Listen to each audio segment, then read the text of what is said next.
Hi, 3ನೇ ತರಗತಿ ಗದ್ಯ 4 ಆರೋಗ್ಯ. ರಮ್ಯಾ ಓದಿನಲ್ಲಿ ತುಂಬ ಜಾಣೆ, ಆದರೆ ಕೊಳಕಿ. ಇದರಿಂದ ಇವಳ ಜೊತೆ ಯಾರೂ ಸೇರುತ್ತಿರಲಿಲ್ಲ.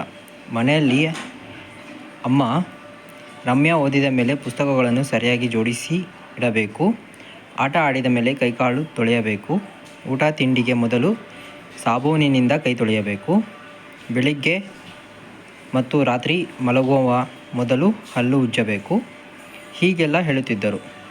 ರಮ್ಯಾ ಅಮ್ಮನ ಮಾತು ಕೇಳುತ್ತಿರಲಿಲ್ಲ. ಆಯಿತು ಆಯಿತು ಎಂದು ಹೇಳಿ ಆಲಸ್ಯವಾಗಿ ಇರುತ್ತಿದ್ದಳು. ಇದ್ದಕ್ಕಿದ್ದಂತೆ ಒಂದು ದಿನ ರಮ್ಯಾಳಿಗೆ ಜ್ವರ ಕಾಣಿಸಿಕೊಂಡಿತು. ಅಮ್ಮ ವೈದ್ಯರ ಬಳಿ ಕರೆದುಕೊಂಡು ಹೋದಳು. ವೈದ್ಯರು ರಮ್ಯಾಳನ್ನು ಪರೀಕ್ಷಿಸಿದರು.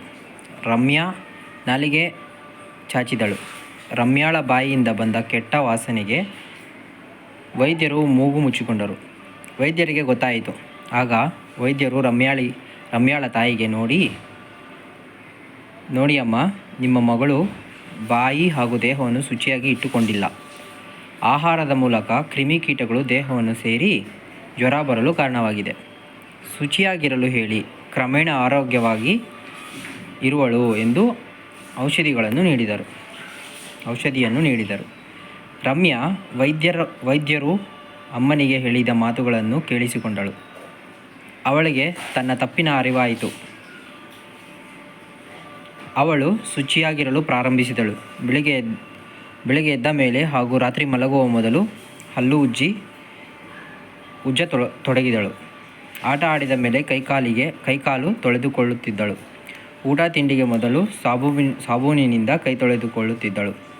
ತನ್ನ ಪುಸ್ತಕಗಳನ್ನು ಸರಿಯಾಗಿ ಜೋಡಿಸಿ ಇಡುತ್ತಿದ್ದಳು. ಹೀಗೆ ದಿನದಿಂದ ದಿನಕ್ಕೆ ರಮ್ಯಾ ಜಾಣೆಯಾಗುತ್ತಾ ಬಂದಳು.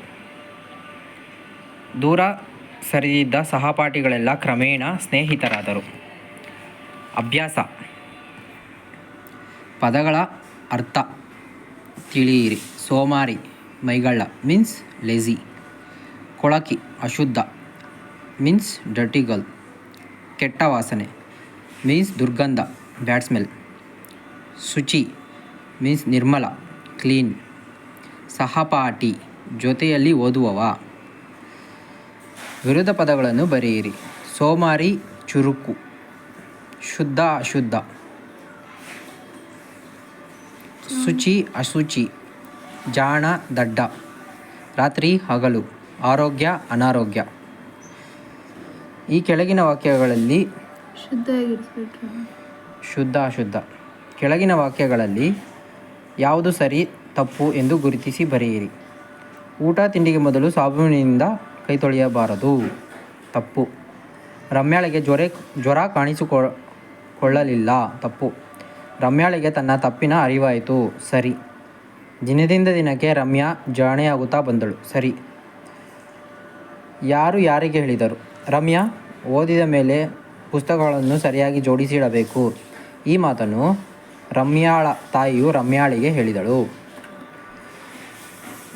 ನೋಡಿ ಅಮ್ಮ, ನಿಮ್ಮ ಮಗಳು ಬಾಯಿ ಹಾಗೂ ದೇಹವನ್ನು ಶುಚಿಯಾಗಿ ಇಟ್ಟುಕೊಂಡಿಲ್ಲ. ಈ ಮಾತನ್ನು ವೈದ್ಯರು ರಮ್ಯಾಳ ತಾಯಿಗೆ ಹೇಳಿದರು. ಈ ಕೆಳಗಿನ ಪ್ರಶ್ನೆಗಳಿಗೆ ಉತ್ತರಿಸಿ. ರಮ್ಯಾಳ ಜೊತೆ ಸಹಪಾಠಿಗಳು ಏಕೆ ಸೇರುತ್ತಿರಲಿಲ್ಲ?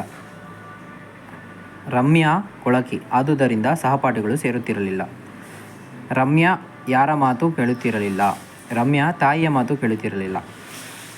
ವೈದ್ಯರು ರಮ್ಯಾಳ ಬಾಯಿಗೆ ಏನು ಹೇಳಿದರು?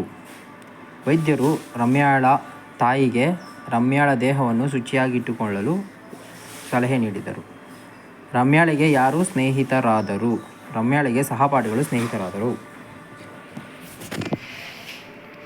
ಒಂದು ಹೆಜ್ಜೆ ಸ್ವಚ್ಛತೆಯ ಕಡೆಗೆ.